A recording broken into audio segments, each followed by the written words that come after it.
feeling of holding you that day. From the moment of your first breath, you stole my heart away. We'd love to meet you. Pay us a visit. Radio Al Ansar. Assalamu alaikum wa rahmatullahi wa barakatuh. It is your host Ria Mohammed on Next Gen right here at Radio Al Ansar. From exploring current trends into delving into pressing issues like social justice and mental health, this show fearlessly tackles the pivotal subjects that resonate deeply within our generation. My mission is to embody authenticity, relatability, and humor, ensuring that even the most challenging discussions become accessible and engaging, creating a space where listeners can feel understood and entertained simultaneously. So get ready for a vibrant celebration of Eid. Today we are bringing you live coverage from the bustling Eid Milan at Saxony Westwood Mall. So immerse yourself in the festive atmosphere as we explore the vibrant tapestries of stalls showcasing the finest art, crafts, fashion, and culinary delights. So come join us for a day filled with joy, connection, and cultural exploration. Meet our team and share the spirit of Eid and experience this magical journey of the special event firsthand. So we can't wait to share this unforgettable experience with you. Now, firstly, today's show is brought to you by Chopa Waspa, a legacy of firsts. For 23 years, Chopa Waspa has been a place of family, tradition, and great food. Years ago, we made history at the first restaurant to open for Seri, and to this day, we continue to serve our community before sunrise every Saturday, ensuring you start your fast with a meal made with love and care. But we didn't stop there. We also have taken Spa on the road with our Spa on the Wheels truck, bringing our flame grilled favorites to more people wherever they are. From Seri to Iftar and beyond, we're proud to be a part of your Ramadan journey. Chopa Waspa, people with a taste for life. Anyway, today's topic is based on mental health. Now, I shared a post on my social media asking people to ask me questions that I wanted to discuss on today's show. Now, the first one that I looked at was, how do you define good mental health, and has your understanding of it changed over time? So now I would say that good mental health to me is about balance, being able to navigate life's ups and downs without feeling completely overwhelmed. So it's not about, always being happy, but it's about having the resilience to cope with challenges, self-awareness to understand my emotions, and the ability to seek help when needed. So over time, my understanding of mental health has evolved significantly. I used to see struggles as setbacks, something to be avoided or feared. But through my own negative experiences, I realized that those difficult moments have become my greatest teachers. So they have shaped me, forced me to grow, and given me a whole new mindset. So I no longer see hardships as something that define me negatively, but rather as stepping stones toward a stronger, wiser version of myself. Now, I embrace the idea that mental health is a journey, not a destination. It's about continuously learning, unlearning, and evolving. Right. So now another one that I looked at is, what are some small habits or activities that help improve your mental health and well-being? So I would say there are many small habits and activities that can have a big impact on mental well-being. So personally, I found that even the most simplest of things, whether when done consistently, made a huge difference. So here are a few that I just found that may not just help me, but many other people too. So journaling is really important, where you can write down your own thoughts and emotions and help you process your emotions with a clear mind. Then you can go on daily walks, just like stepping outside for fresh air, even for 10 minutes, resets your mood. Then you can practice gratitude by focusing on what you have rather than what you lack, and that shifts your perspective. Then you can obviously set boundaries by saying no when needed and protecting your energy, and that is a huge game changer.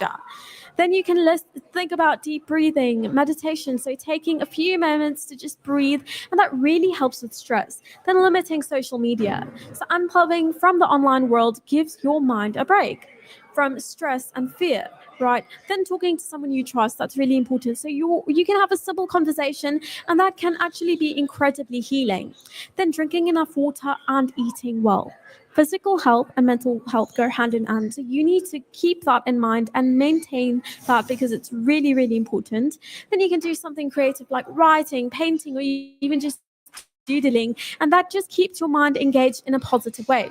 So these little habits might seem small, but over time they create a strong foundation for mental resilience. Now, another one that I looked at, a question was, do you think social media has a positive or negative impact on mental health, and why? So social media, I would say, has both positive and negative effects on mental health. And its impact largely depends on how it's used. On the positive side, social media connects people, providing a sense of community and support. It allows individuals to share their experiences, spread awareness about mental health, and, find encouragement from like-minded individuals. So like for many, it's a space for self-expression, learning, and even professional growth. So platforms that promote positivity and education can be incredibly empowering. However, there's of course a downside to social media. Constant exposure to curated, often unrealistic portrayals of life, and that can lead to comparison, self-doubt, and anxiety.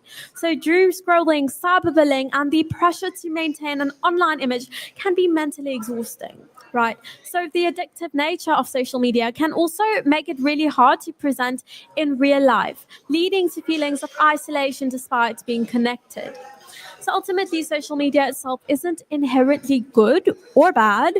It's how we engage with what it makes, and that's how it makes a difference, right? So setting boundaries, curating a positive feed, and taking breaks when needed can really help maintain a healthier relationship with it.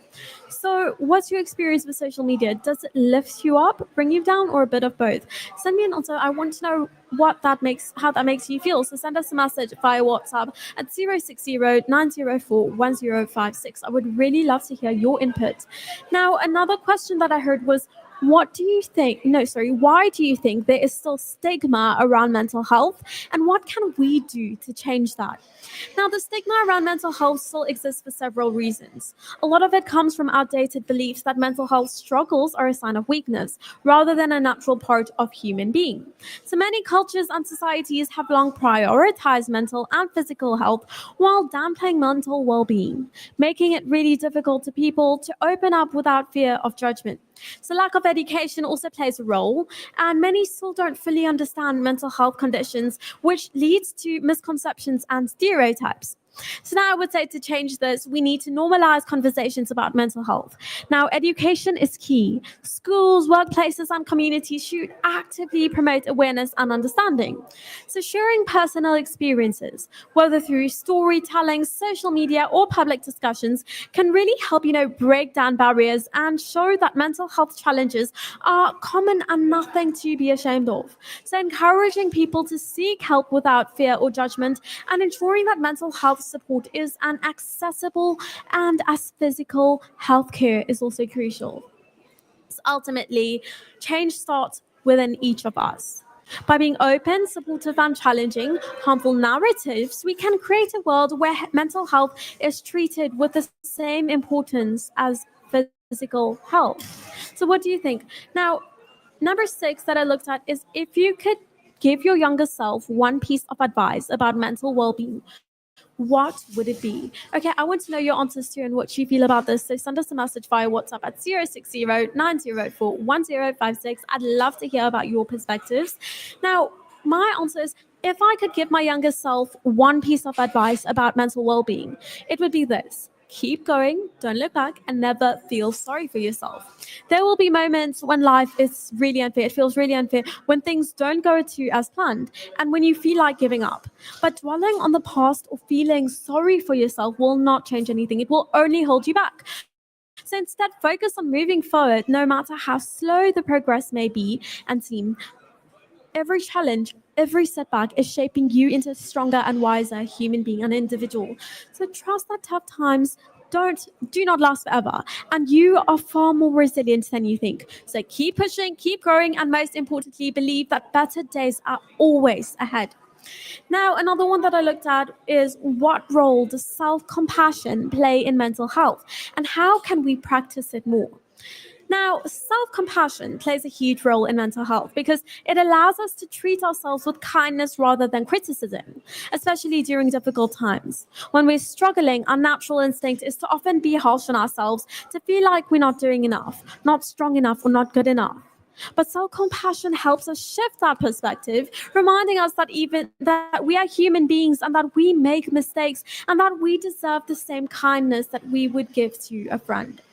Now, practicing self-compassion changing the way we talk to ourselves. So instead of beating ourselves up over failures and setbacks, we can acknowledge our struggles and remind ourselves that we are doing our best. Simple practices like journaling our thoughts without judgment, boundaries, and allowing ourselves to rest without guilt can also make a huge difference.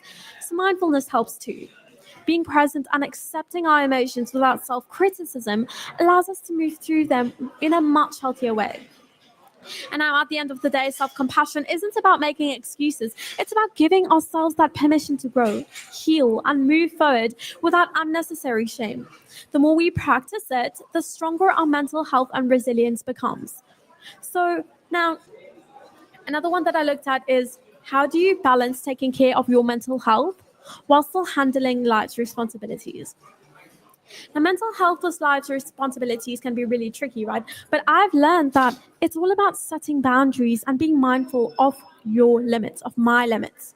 It's easy to get caught up in the hustle, but I've realized that if I neglect my mental health, I'll be less effective in handling where I balance rather than trying to do everything at once. So I also try to avoid overloading my schedule because there's no harm in, saying no when I need to protect my mental space. I mean, I've now been studying. I'm studying law. That's what I'm constantly doing, studying.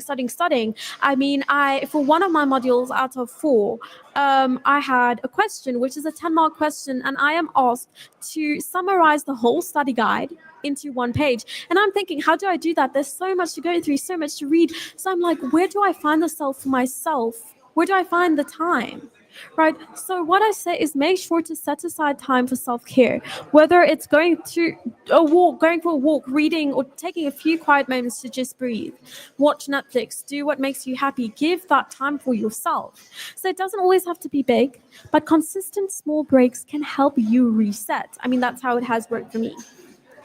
So another important thing is asking for support when needed. So whether it's talking to someone else about a challenge or delegating tasks where possible, I've learned that I don't have to handle everything on my own.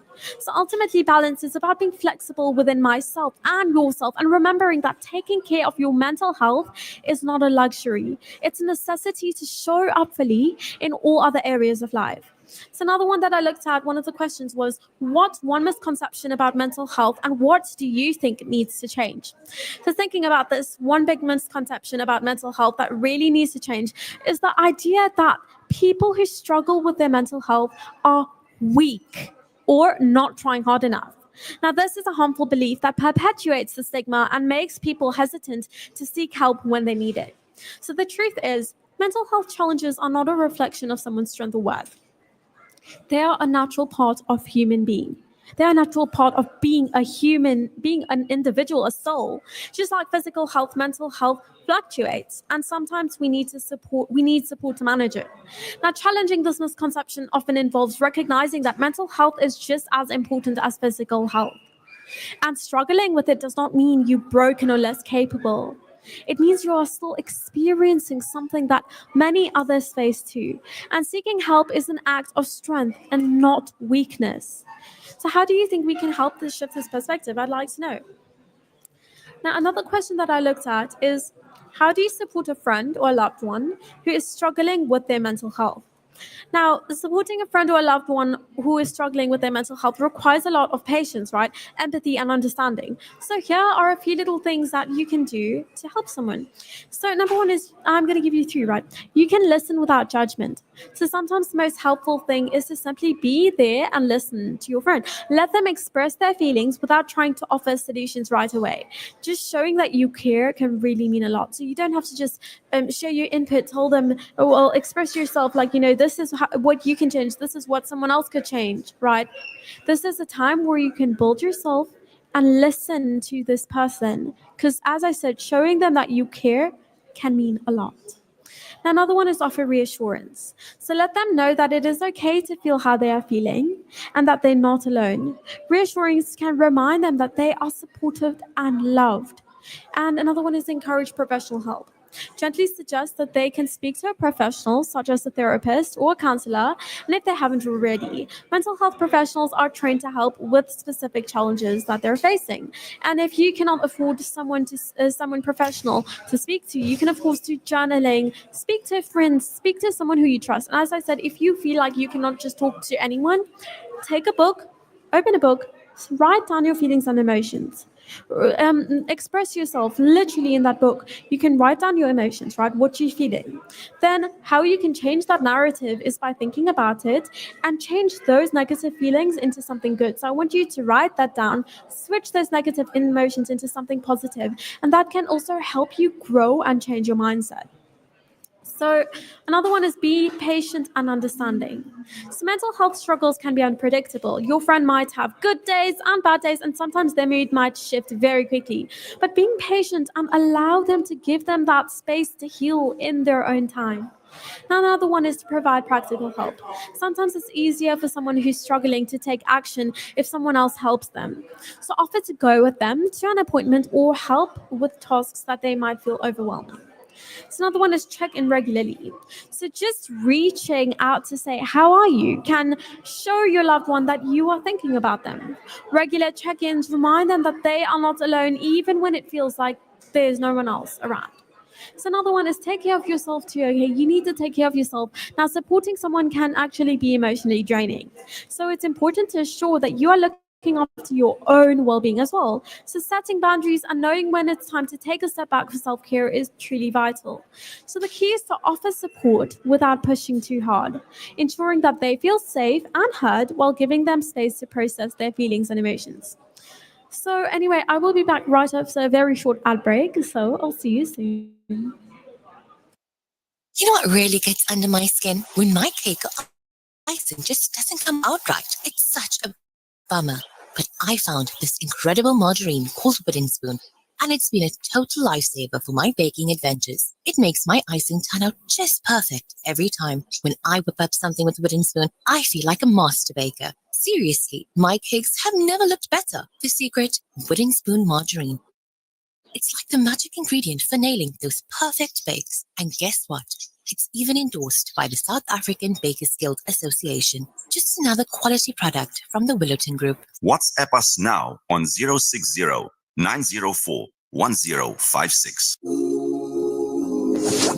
When the month of Ramadan arrives, the doors of mercy are opened. Sahih Muslim. From our home to yours, Simplex Radio wishes you, the Ummah of Muhammad sallallahu alaihi wasallam, a blessed Ramadan. May peace fill your hearts and homes. May your du'as and fasting be accepted, and may Allah shower His blessings on you and your loved ones. Ameen. Simplex Radio, the name you can trust.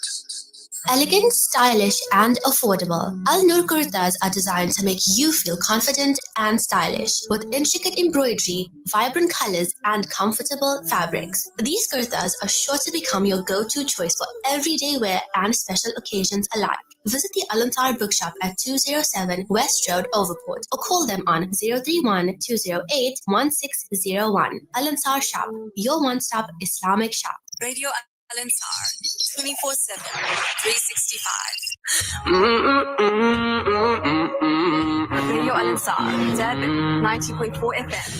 Marathon, 105.6 FM. Okay, so it's quite fascinating to ponder upon the notion that every individual enters this world without any inherent ugliness. So I found another question that came up on my social media where this person said, do you think ugliness is truly intrinsic trait, or is it merely a construct shaped by societal perceptions? Now, instead, it is society that we find ourselves in that often imposes its judgmental lens upon us. So from the moment we take our first breath, we are subjected to societal standards of beauty and attractiveness, which can be rather subjective and ever-changing. So one must acknowledge that the influence of cultural norms and media portrayals and societal expectations that shape our perception of beauty. Now, these external factors often create a dichotomy between what is deemed attractive and what is not. It is through this lens of judgment that individuals may feel inadequate or unattractive, even though their inherent worth and beauty remains unaffected. So, by recognizing the impact of this judgmental society, we can strive toward a more supportive, understanding, and accepting environment. It is essential to challenge the prevailing norms and celebrate the uniqueness and individuality of each person. Embracing diversity and promoting self-acceptance can help break free from the judgmental society and foster a more inclusive, compassionate world. So it's fascinating to delve into the intricate dynamics of societal judgment and its profound impact on one's self-esteem. Now, the harsh scrutiny and criticism imposed by society can undoubtedly erode our sense of self-worth, leaving us a feeling of the void and meaning of life and value. Now, the weight of societal judgment can be overwhelming, but it's crucial to recognizing that we only possess the power to overcome this negative energy. So allowing society's judgment to define us is a perilous path to embark upon. It is imperative to safeguard our sense of self and resist the temptation to internalize the opinions of others. By succumbing to the pressures of societal judgment, we risk losing our authentic selves, and the journey to reclaim our true identity becomes truly arduous. Now, however, it is within our grasp to rise above the detrimental effects of societal judgment. We possess the strength and resilience to reject the notion that our worth is determined by external validation. By nurturing self-acceptance and cultivating a positive mindset, we can shield ourselves from the corrosive impact of judgment. So remember that the path of reclaiming your self-worth may not be easy, but it is undeniably worth pursuing. Embrace the power within you to rise above negativity and define your own worth. So by doing so, you will rediscover your true essence and embark upon a journey of self-discovery and self-empowerment. So indeed, our present reality, the pursuit of self-validation, has become intricately woven into the fabric of society. Many individuals, perhaps unbeknownst even themselves, yearn to conform and meet societal standards, veiling their intentions under the guise of personal goals. However, remember that it is crucial to recognize that external validation holds no true necessity. You need to not seek validation from any soul. Our world, unfortunately, often compels us to live from the approval of others rather than ourselves, a lamentable injustice. So should you aspire to achieve a goal, let it be for your own genuine happiness and self-appreciation. So do not succumb to the notion of molding yourself into someone who you are not, merely to be acknowledged or deemed fit for this era or generation. So embrace your individuality and do not allow any external force to wield domination over your essence. Remember that the only validation truly required is what emanates from within. So love and nurture yourself, for you are truly extraordinary. Now, life is a fleeting journey, passing by within a blink of an eye, and it's inferior to existence where time slips through our fingers like grains of sand. Each moment holds significance, and each is a paramount to savor the beauty and essence of every experience. So as human beings, we often carry within us a myriad of emotions, both positive and negative. So no matter how optimistic and joyful we may be, it does not exempt us to feel from the trials and tribulations that life presents. Even the brightest souls can harbor deeper seated concerns and worries. Now, these emotions, though they may seem diminished over time, still linger in the recesses of our hearts, reminding us over our vulnerability. Now, it is essential to acknowledge and accept that it is perfectly all right to feel a range of emotions, including sadness. Suppressing our feelings can be likened and containing fire within fragile glass. Eventually, the pressure builds up and the jar shatters, scattering the broken pieces in all directions. That's similarly bottling up our emotions, and that can lead to a loss of control and various detrimental injuries on our well-being. So allowing ourselves to express our emotions, to release them into the world, grants us the opportunity to reflect and closure. It is akin to finding solace in the shores of our own souls, taking a deep breath and immersing ourselves in the contemplation of existence. So each one of us has been placed in this world as a unique and special individual with our own stories to tell and lessons to learn. So instead of clinging to sadness that life may bring, let us embrace the fullness of our existence. Let us revel in the richness of individuality and the beauty that lies within. So draw closer to the divine, seeking solace trust and guidance in our own moments of uncertainty. So let us navigate the unpredictable waters of life, embracing each chapter with open hearts and open minds. So anyway, we are unfortunately running out of time, but get ready for a vibrant celebration of Eid. So drop by at the Saxony Westwood Mall for the wonderful Eid Milan hosted by the Radio Al Ansar, and immerse yourself in the festive atmosphere as we explore the vibrant tapestry of stalls showcasing the finest in art, crafts, fashion, and culinary delights. So come join us for a day filled with joy, connection, and cultural exploration. Meet our team and share the spirit of Eid and experience with the magical time and event of the spiritual event firsthand. We cannot wait to share this unforgettable experience with you. Anyway, I will be back next week, Tuesday, the 25th of March from 2:30 to 3 p.m. inshallah. Assalamu alaikum wa rahmatullahi wa barakatuh.